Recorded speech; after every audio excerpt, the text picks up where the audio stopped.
Bonjour et bienvenue. Je suis Margot Disquin et je suis ravie de te recevoir sur le podcast Le Bonheur en question. À chaque épisode, je te parlerai du travail de Byron Katie, une démarche simple et radicale de déconstruction systématique de nos pensées stériles, stressantes et limitantes.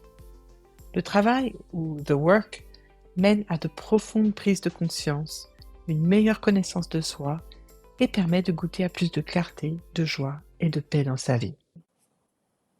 Aujourd'hui, j'accueille Marie-Pierre, qui est prof de biodanza et qui pratique le travail depuis déjà un bon moment, je crois, Marie-Pierre, hein. Ah oui, déjà, j'ai rencontré, si je puis dire, Byron Katie par un livre il y a 20 ans. C'était voilà, en 2003. Et puis après ça, j'ai fait d'abord par moi-même et puis ensuite je l'ai rencontrée à Paris et puis après j'ai fait l'école avec elle en Allemagne. Donc c'est un outil que j'utilise depuis longtemps à portée de main, tout le temps. Mm. Tu te souviens du premier livre que tu as lu il y a une vingtaine d'années? Oui, oui, oui. Alors c'était Aimer ce qui est. D'accord. Aimer ce qui est. Et alors, j'ai une petite anecdote par rapport à ça qui pourra peut-être aider les personnes qui découvrent pour la première fois ce livre. C'est qu'à l'époque, donc il y a 20 ans, je cherchais un enseignement surtout. Je voulais qu'on m'explique, qu'on me donne un enseignement, des choses à appliquer. Et donc j'ai commencé à lire le livre et puis j'étais agacée par ce livre. Parce qu'il y avait que de la pratique et il fallait vraiment tout le temps se mettre au travail. Et je me souviens que j'avais une résistance dès le départ parce que je voulais capturer à travers les livres, c'est comme ça que j'étais à l'époque, des concepts, un enseignement. Et puis je me suis rendu compte que ça n'est pas du tout l'approche du travail de Byron Katie. Et les livres ne sont pas là pour nous donner des concepts à acquérir et à avoir de plus en plus de connaissances pour pouvoir parler en bonne société à propos de ça. Mais c'est vraiment une pratique et c'est vraiment se mettre au travail avec les 4 questions et les retournements. Donc le début a été surprenant pour moi et avec des résistances. Parce que c'est pas un livre qui est habituel, puisque ce sont que des exemples de comment on met en place le travail. Ça a Oui. été ça ma première expérience. Et une méthode, c'est Mhm. sûr. Oui. Et qu'est-ce qui t'a fait tout de même te mettre à la pratique, alors, après ces réticences au début? Eh bien, il y avait quelque chose qui m'appelait. Ça, je peux pas définir quoi. J'en sentais quand même un appel. Et donc, je le laissais, j'y revenais, je le laissais, j'y revenais. Puis à un moment donné, je m'y suis mise un peu plus. Et puis, mais ça a été, je dirais, donc toujours seule, à partir du livre et puis les vidéos. Voilà comment j'ai appris. Par moi-même, en regardant les vidéos, en français, en lisant et puis en m'aidant des exemples. Et petit à petit, je faisais le travail. Et moi, j'ai quelque chose qui s'est transformé à un moment donné. Vraiment, j'ai basculé sur autre chose à travers la pratique du travail. Dans un premier temps, ça a été quand même intellectuel, un peu comme de l'analyse. Mais comme j'étais seule, finalement, personne n'était là pour modifier. Je faisais ce qui me semblait juste. Mais à un moment donné, à force d'en faire, il y a eu une rupture à l'intérieur de moi et je me souviens, j'ai senti que celui qui posait la question, donc qui fait la feuille de travail en fait, qui pose les questions, qui se plaint, qui juge, n'est pas celui qui donne la réponse. C'est pas le même espace. Et pour moi, il y a eu vraiment une rupture là de voir qu'il existait un espace, l'espace vierge de tout concept, et de cet espace vide émerge la réponse à ces questions, la réponse des retournements. J'ai côtoyé à partir de ce moment-là un espace de sagesse qui est en moi, qui vit en moi, que j'interroge régulièrement à travers les 4 questions. Tu sais ce qui me réjouit particulièrement à t'entendre, Dis-moi. c'est c'est que tu as su t'y mettre seule, à l'aide du livre soit, mais que tu as su te mettre à cette pratique sans soutien particulier. Bien évidemment, certains d'entre nous, dont je faisais partie, ont besoin qu'on leur mette le pied à l'étrier. Mm. Mais bien vite, on peut être son propre accompagnateur et bien vite on peut se connecter à cette sagesse dont tu parles et la rendre disponible à soi, mais à tout moment et en toutes circonstances. Et là, vraiment, je trouve qu'on se sent rassuré par rapport à ce que la vie nous envoie comme défi. Mhm. Mhm. Alors, on va continuer de parler du travail de Byron Katie. Est-ce que tu as choisi un thème particulier pour le reste de cette conversation ensemble? Oui, alors le thème, c'est le travail de Byron Katie à faire seul ou accompagné. Puisque Ah, moi, j'ai les deux pratiques, justement. J'ai les et deux oui. Et moi, pratiques. je suis passée par les deux également. Alors, qu'est-ce que tu as remarqué? Quand est-ce que tu fais appel à quelqu'un? Parle-nous de cette thématique. Voilà. Alors moi, déjà, donc comme je viens de le dire, j'ai commencé seule. Et ça, c'est aussi ma personnalité. J'aime bien faire des apprentissages seule. Donc, du coup, j'ai commencé pendant de longues années seule. Et effectivement, comme méthode, dans les livres, c'est tellement bien expliqué que on peut se mettre sur la bicyclette et on peut faire du vélo avec ça. Moi, j'avais jamais rencontré Byron Katie ou une personne certifiée pour m'épauler. Je me suis juste à un moment donné retrouvée dans un groupe qui se réunissait. J'ai fait quelques séances avec eux. Ce que je peux dire dans le travail seul, pour moi, c'est à chaque instant, je peux me sortir d'une impasse. J'ai un papier, j'ai un crayon, j'ai un petit carnet et je peux mettre sur papier moi, mes jugements, mes plaintes, mes croyances et à partir de là, je décline les questions et les retournements.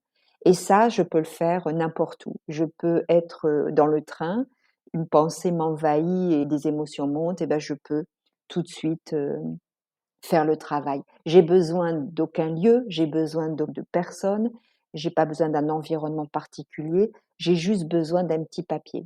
Et je me souviens que parfois, ça m'est arrivé où j'étais envahie comme ça par des croyances et je n'avais pas de carnet avec moi, mais j'étais en train de boire certainement un café quelque part dans un lieu public. Et j'ai écrit sur le ticket de l'addition. À un moment donné, quand on est habitué à la méthode, c'est notre kit de survie dans des cas de crise, quand on est tout seul perdu au milieu de croyances. Donc, pour moi, c'est vraiment un réflexe. Voilà. Et alors, le travail accompagné, qu'est-ce qu'il m'apporte? Eh bien, je dirais qu'il y a des sujets pour moi où l'accompagnement m'est vraiment nécessaire, utile, parce que ce sont des sujets qui sont tellement profonds et qui viennent toucher des couches très archaïques de croyances que parfois l'autre, de par sa présence, me tient la main parce que ça n'est pas si aisé d'aller regarder en profondeur des endroits de l'enfance, parce que c'est surtout quand ce sont des thèmes comme ça, qui viennent toucher, viennent réveiller des choses difficiles, où l'autre va donner sa présence et surtout je peux me laisser aller, où je n'écris plus, je ne note rien, je ferme les yeux et l'autre, il arrive comme une voix off et en fait cette voix off m'emmène et il y a comme ce fil d'Ariane pour nous sortir d'un labyrinthe et l'accompagnant, comme il est hors de l'affect, nous permet de nous montrer là où on peut se duper. Parce que lorsqu'on touche des choses vraiment très, très douloureuses et où il y a eu beaucoup d'identités construites autour de ça, eh bien, on peut avoir des ornières qui fait qu'on tourne en rond. J'ai fait de l'accompagnement avec toi, j'en ai fait avec d'autres, et j'aime beaucoup le fait de me laisser aller. Et ça ne veut pas dire que l'autre fait, parce que l'autre, l'accompagnant, ne fait pas du tout à notre place, mais c'est de me laisser plonger profondément dans cette méditation sans avoir à me reposer la question. Donc il y a cette voix off qui me pose la question, qui m'emmène dans les diverses questions et retournements, qui me cadre, qui structure le chemin, mais c'est comme si l'autre me donnait une corde à laquelle je suis en sécurité pour descendre en profondeur dans cet espace souterrain. Et la plupart du temps, l'autre va me donner une clarté que je ne vais pas avoir. Voilà. Donc, c'est reposant aussi, je trouve, d'avoir l'autre qui nous aide dans l'accompagnement. Tout à fait. Et ce que je voulais rajouter, c'est que c'est pas une question de hiérarchie. C'est Oui, pas comme s'il y avait un qui avait plus de sagesse que l'autre, mais c'est simplement que par rapport à ta situation à toi, ben, l'accompagnateur a peut-être un peu plus de recul. Mais exactement. Quand on sort de l'école avec Byron Katie, on nous demande pendant un certain temps de faire du travail tous les jours en binôme pour continuer. Donc c'est surtout après l'école que j'ai appris à faire du binôme. Avant, je faisais seule. Et je me suis rendu compte que parfois j'avais des personnes expérimentées et parfois j'avais des personnes qui n'étaient pas expérimentées. Moi, j'avais beaucoup d'années derrière moi, mais ça, comme tu le dis, il n'y a pas de hiérarchie. Ça ne veut rien dire. Parce que lorsque je me retrouve dans des croyances qui se sont construites dans la petite enfance, eh ben, celle qui parle de ces croyances, c'est une petite.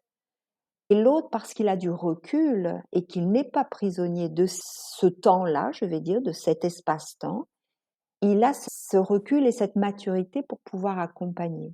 Et ça n'a rien à voir avec s'il a beaucoup d'années d'expérience du travail de Byron Katie ou pas.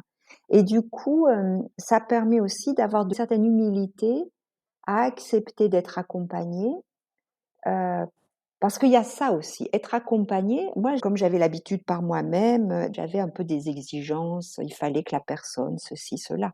Et puis, dans l'expérience, je me suis rendu compte que c'était absurde, parce qu'une personne, même si elle n'a pas l'expérience d'années de travail de Byron Katie, elle applique la méthode, elle offre sa présence et la sagesse apparaît à travers cet espace qui est créé entre les deux. Et elle est surtout hors de notre système de croyance de l'instant, et donc elle a obligatoirement plus de recul. Elle n'est pas identifiée, donc elle est aidante. Obligatoirement, elle est aidante. quelle belle découverte. Et dis-moi, tu fais maintenant plus souvent le travail en binôme ou plus souvent seul? Ou est-ce que c'est vraiment une question du fait que certaines pensées soient plus tenaces que d'autres? Alors, je fais plus souvent le travail seul, mais de temps en temps, j'aime bien me remettre dans le travail en binôme. Et puis là, dernièrement, c'est vrai que j'étais sur une problématique très, très douloureuse quand même dans l'affect. Et là, j'avais en plus un besoin de l'autre comme une sécurité pour pouvoir y descendre. Que je le fasse seul ou accompagné, c'est toujours libérateur. Il y a toujours une libération. Elle peut être petite, grande, ça dépend des sujets, mais il y a toujours un moment donné où ça se débloque. C'est tout le temps, tout le temps, tout le temps. Et puis il y a aussi un phénomène qui se produit quand on commence à faire le travail avec une certaine régularité, c'est qu'il commence à se faire tout seul en toile de fond. On voit une pensée arriver et elle se remet en question toute seule. J'imagine que tu as déjà fait l'expérience de ce phénomène. Oui, c'est ça. Maintenant, je peux observer ça. Ça se délie tout seul. Il y a d'abord ce est-ce vrai qui quand même s'est inscrit en moi, qui met sans arrêt le doute. Cette méthode a ouvert un espace de sagesse. Ça, c'est vrai. Et cette sagesse, c'est pas de la connaissance, c'est pas des concepts, c'est quelque chose qui émerge quand on s'arrête et qu'on se pose. Waouh, il y a quelque chose qui monte et Oui, c'est l'évidence. c'est évident et qui tout de suite remet les choses dans l'alignement. Ça devient une vérité sur laquelle s'appuyer. Et ça n'est pas une connaissance qu'on aurait piquée quelque part, et c'est une sagesse qui est née de l'intérieur. Et ça, c'est toute la différence. Ce que je ne connaissais pas quand j'ai débuté avec ce premier livre de Byron Katie, où je cherchais le concept à l'extérieur, où j'attendais que quelqu'un vienne m'instruire et que j'allais pouvoir justement garder en mémoire comme des concepts et puis intellectualiser le truc et puis en parler du travail de Oui, Byron Katie. faire le perroquet. Voilà, en parler et puis mais non, en fait, et là, la méthode a fait que de la sagesse nous est révélée dans ces plongées. Ouais. Et ça devient addictif, hein. Pas parce que ça s'appelle le travail que c'est une corvée. C'est ce que C'est j'entends ça. aussi en t'écoutant, que c'est un véritable plaisir, même un appel souvent.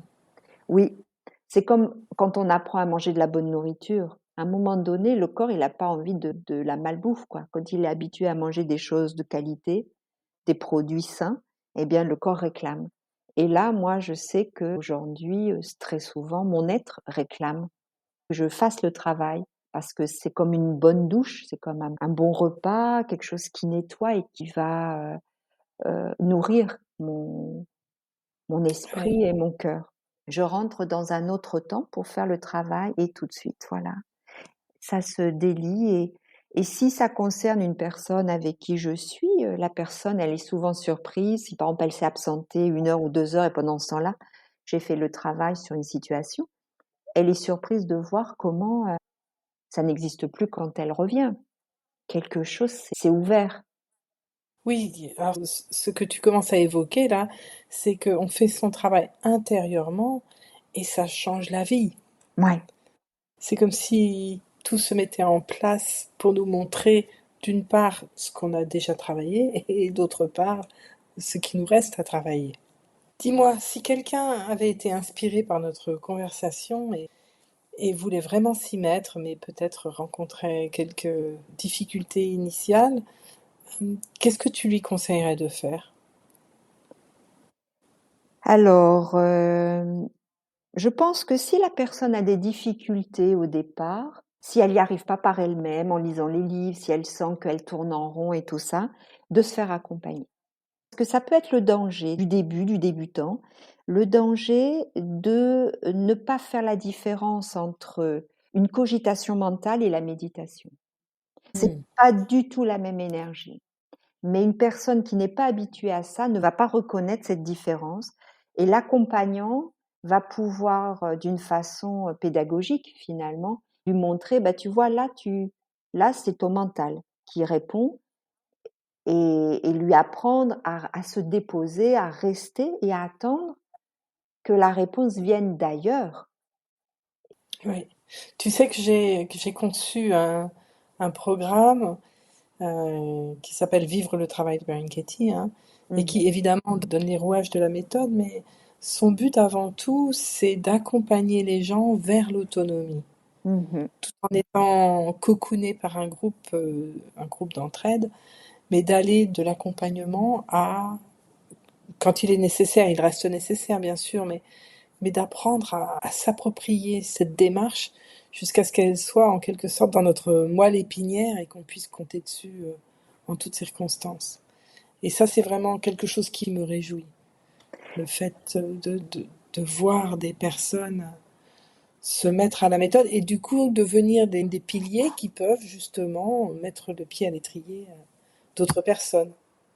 Tout Parce à qu'une fait. fois, une Mmh. fois qu'on découvre ce truc, on a vraiment à cœur de, non pas de devenir prêcheur, mais vraiment pour ceux qui sont ouverts à sa découverte, de le faire passer, quoi. Tout à fait parce que moi, j'ai vraiment, partagé cette méthode.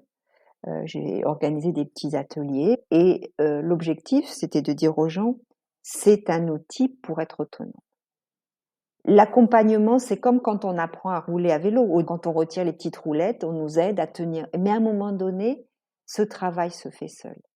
Et puis une fois qu'il a senti ça, il va trouver son équilibre rapidement seul. À la différence de beaucoup de choses, eh bien, on peut s'en sortir en état de crise, perdu en plein délire, en pleine nuit où il y a personne, quoi. Il y a pas de groupe, il y a pas de thérapeute, il y a personne, quoi. Eh bien, Ouais. Il y a soi. Il y a soi. il y a soi. Et moi, quand j'avais fait l'école, c'est ce que j'avais senti, je ne serai plus jamais seule. Et je sentais qu'il y avait en moi, heu un espace d'écoute pour ces tourmentes et heu Ouais. et de pouvoir, apaiser. Voilà. C'est vraiment à la portée de Oui, tous. oui, oui, oui. On n'a pas besoin d'être éduqué, on n'a pas besoin d'avoir appris à méditer des heures et des heures par jour. C'est vraiment, chacun commence à son rythme, Oui, mais c'est vraiment un énorme cadeau que nous a offert Byron Katie. C'est la sagesse sur un plateau, c'est le mieux-être, c'est pouvoir sourire de la vie, quelles que soient les circonstances. Et ça n'a pas de prix. Voilà. En tout cas, tu en parles vraiment joliment de ce travail. Mm. Merci. Un apport très clair, Mhm. très enrichissant, très inspirant. Et je suis sûre qu'on aura l'occasion de se retrouver de nouveau pour parler d'autres thématiques autour du travail. Avec joie, Margot, vraiment, avec Marie-Pierre, joie. encore merci. Merci à toi, Margot. Merci bien. Et voilà, c'est tout pour aujourd'hui. J'espère que cette conversation avec Marie-Pierre t'a inspiré à explorer encore plus profondément le travail de Byron Katie. Si tu sens que certains gros morceaux te résistent et que tu as besoin d'un coup de pouce, n'hésite pas à chercher l'accompagnement d'une personne expérimentée. Toutes les infos pour trouver le soutien qu'il te faut sont sur la page podcast de mon site internet, où tu trouveras également un trésor de ressources pour pratiquer seul et contacter ta sagesse innée. Et si tu apprécies ce podcast, n'oublie pas de nous mettre 5 étoiles sur Apple Podcast ou Spotify. À la semaine prochaine.